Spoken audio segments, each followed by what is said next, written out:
जैसे जल की आवश्यकता तो सबको होती है, और किसी सरोवर के विषय में यदि यह सुनने को मिले कि बड़ा आकर्षक है, उसमें पुष्प भी खिले हुए हैं, तो उसको देखने की इच्छा व्यक्ति में बलवती होती है। और कुछ व्यक्ति ऐसे होते हैं कि सरोवर की शोभा देखकर, खिले हुए कमलों को देख करके बड़े प्रसन्न हो जाते हैं। और कुछ लोग ऐसे होते हैं जिन्हें प्यास लगी होती है और तो वे जल पीना चाहते हैं।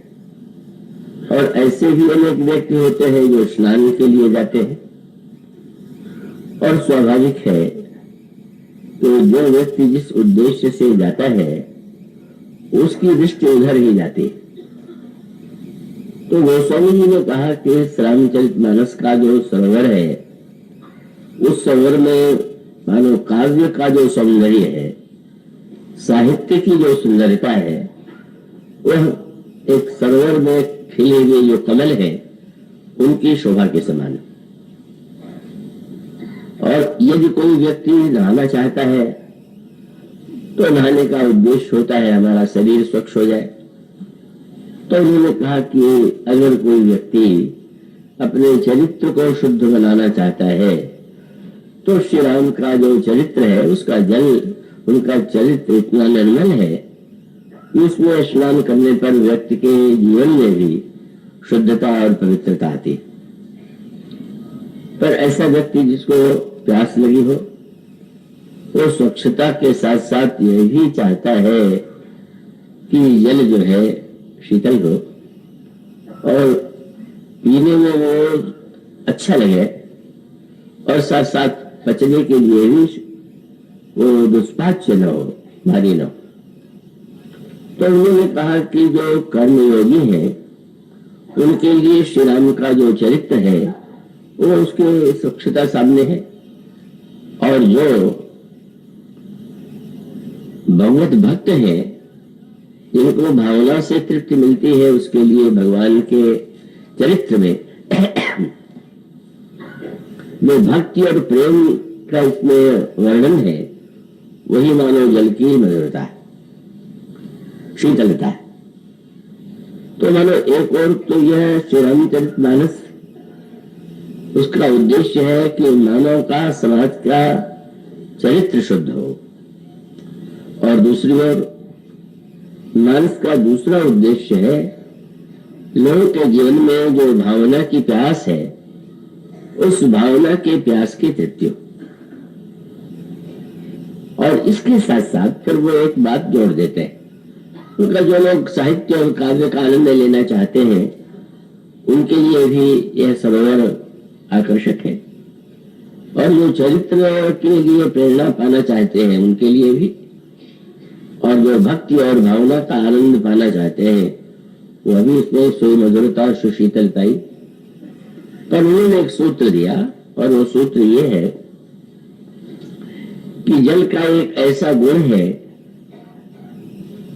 कि जिस गुण के बिना जल पूरी तरह न तो स्वच्छ रह सकता है और न तो जल के जो गुण है का वो स्थिर रह सकते हैं।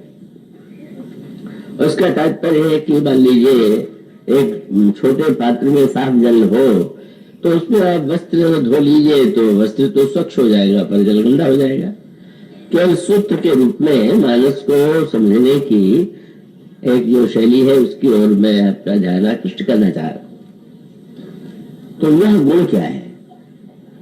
उनका जल अगर गहरा नहीं होगा, अगाध नहीं होगा, तो उसके इन गुणों में स्थिरता नहीं होगी। और तब उन्होंने अध्यात्म की ओर संकेत करते हुए कहा कि रघुपति महिमा अगुण अबाधा, वल्लभ सोई बरबारी अगाधा। इसमें सगुण की लीला के साथ साथ जो अगुण तत्व है वही मानो इस जल की गहराई। तो ये तो अपनी अपनी मनोभूमि की और आवश्यकता की बात है कि हम मानस को किस रूप में पढ़ते हैं, सुनते हैं या लेना चाहते हैं।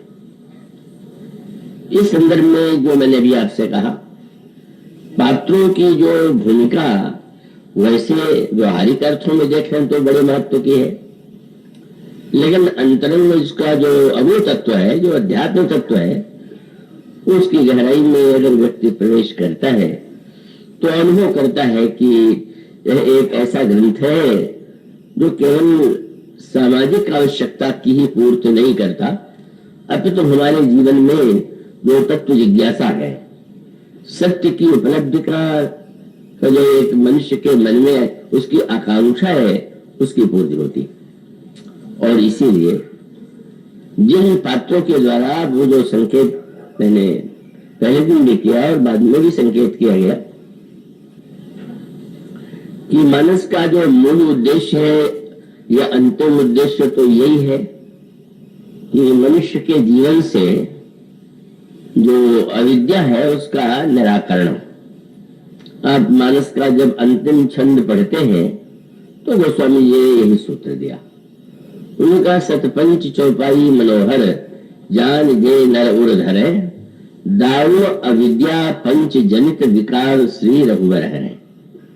जो मानस की 7-5 चौपाइयों को भी समझ करके हृदय में धारण करता है, उसके जीवन में जो 5 प्रकार की दारुण अविद्याएं हैं, जो संसार के सारे समस्याओं के मूल में है, और बिना उनके निराकरण के व्यक्ति पूरी तरह से न तो चरित्रवान हो सकता है और न तो उसका अंतःकरण शुद्ध हो सकता है और न तो व्यक्ति उस तत्व ज्ञान का अधिकारी बन सकता है।